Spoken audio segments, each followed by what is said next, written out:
My name is Boyd Varty. I think of myself as an artist of experience. My passion is to create transformational experiences for myself and others as a way to explore what it means to truly live. My central exploration is to live on what I would call the track of your life.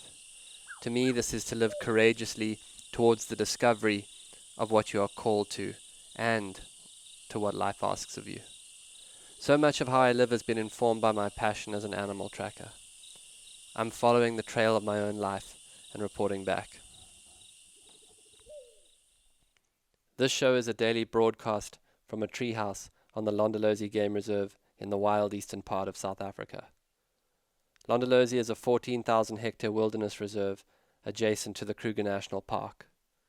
The land is home to lion, leopard, rhino, elephant and buffalo, as well as a variety of other animals. I am your host, Boyd Varty. My goal is to spend 40 days and 40 nights alone in the wilderness to explore the archetype of the mystic in nature and hone my skills as a tracker. These are my daily stories. Day 22. Trauma healed is medicine. Journal entry. Last night I had a dream. I was walking around the premises of the boarding school I went to when I was 10. I could see the dull linoleum floors and the fluorescent light hallways, the bathrooms that smelled like urine, the single room with 5 shower nozzles sticking out of the roof. I could see the barn where a teacher would oversee a fight in the name of students sorting out a pecking order amongst themselves. I saw the cold dining hall where gelatinous food was bathed in gallons of tomato sauce to make it edible.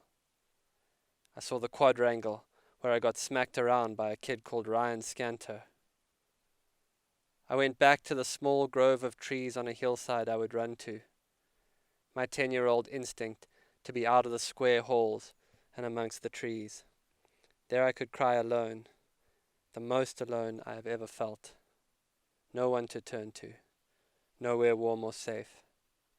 Where we all developed weird relationships with sugar to feel okay.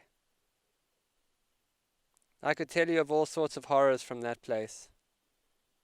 Through a strange quirk of the system, the school retained kids for an extra year who would normally go to high school.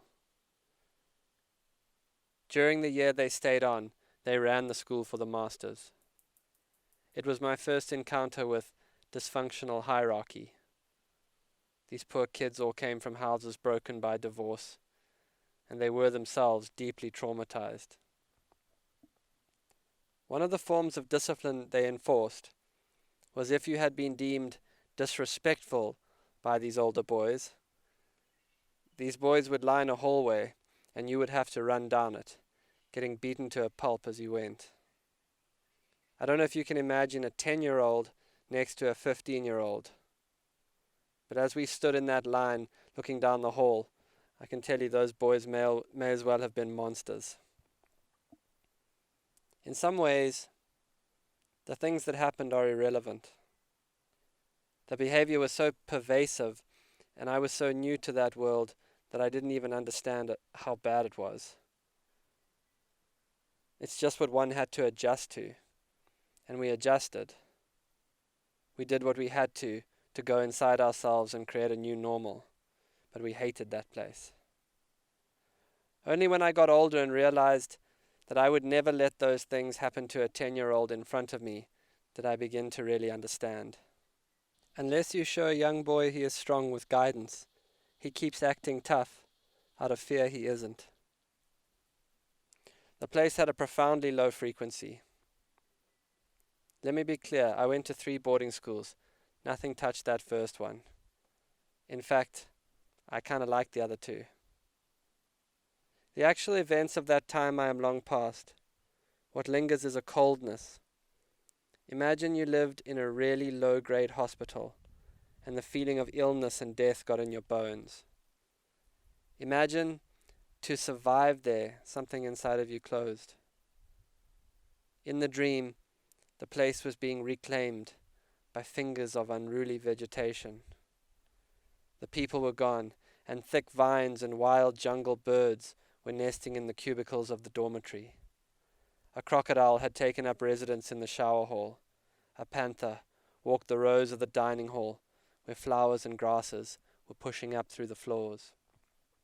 The sports field had been taken by mosses and mushrooms and was turning into a thick layer of fertile humus. Butterflies cut through the quadrangle. I don't need to be Freud to work this one out.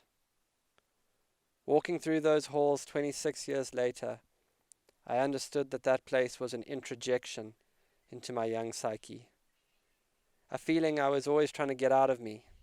All of my work has been to get that boy out of there, to care enough for him to get him back to a wild garden. And we've been on the run. But now, I've changed my mind. Now me and the boy have decided not to run, but to overrun that place with wildness, and keep its foundations for our plants to grow on. We are reclaiming that loveless place that broke so many young people. This is our garden, our self, and we are taking it back. Trauma healed is medicine. Initiation comes in all forms.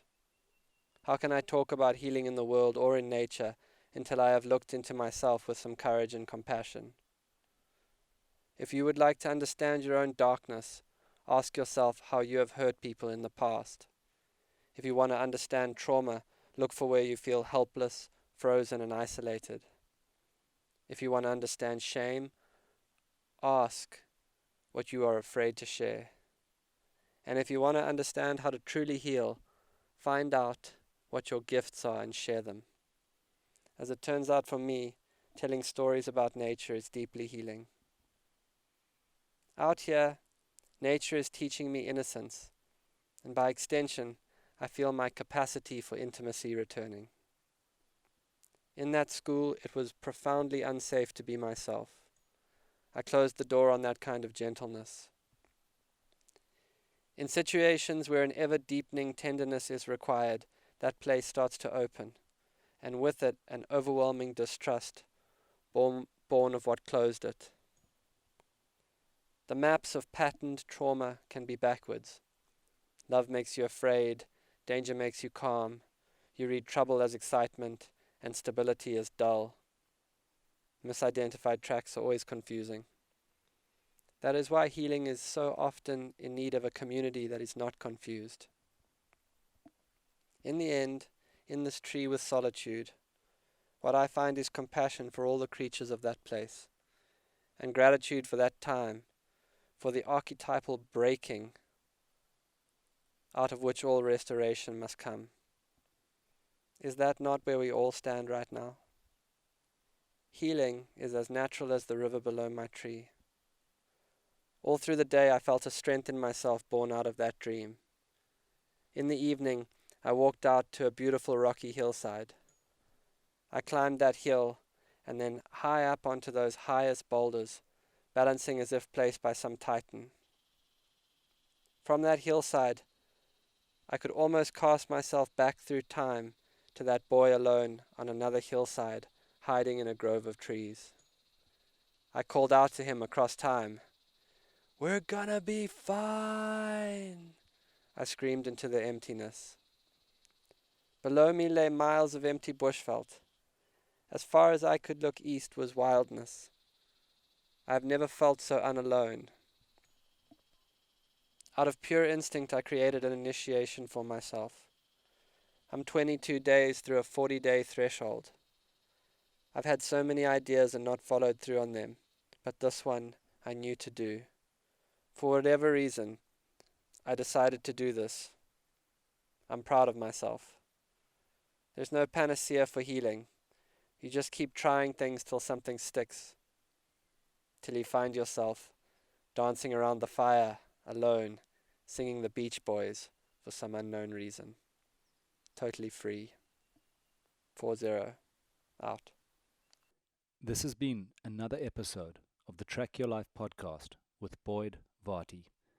Follow us on Instagram at Boyd_Varty, Twitter at Boyd Varty. Visit Boyd's website at boydvarty.com or subscribe to this podcast in your favorite podcast player. Please rate and review this podcast so that more people can find and enjoy it. If you're looking for another podcast about our connection with the natural world, check out Human Nature. Each episode tells a first-person story about an experience in nature. You'll hear about grand adventures, comical mishaps, and quiet revelations. We live in a time where the world is getting less and less wild, and Human Nature reminds us we're a part of nature too. You can find Human Nature on Apple Podcasts, Spotify, or whichever app you're using now. Just search for Human Nature, spelled with just one N, Human Nature.